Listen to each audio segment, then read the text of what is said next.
This is taking the same Eclipse data that we have worked with before, our path shapefile, umbra shapefile, penumbra shapefile, reading using GeoPandas, but now we're not reproducing, we're just saying, I want to plot this on an orthographic projection centered around US. So we create an orthographic projection, which is around the US.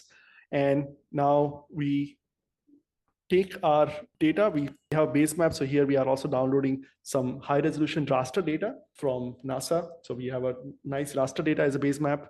We have our vector data, and we can now plot everything on this geo axis with this orthographic projection. We plot the base map, which is a high resolution satellite imagery base map. Then we have plot our penumbra, and what you get is a map like this. So the same data, now you can plot both X-ray and GeoPandas data on a globe like this using Cartography. So you can check this out. And again, for this kind of large scale phenomena, a globe is a nice visualization that you can create.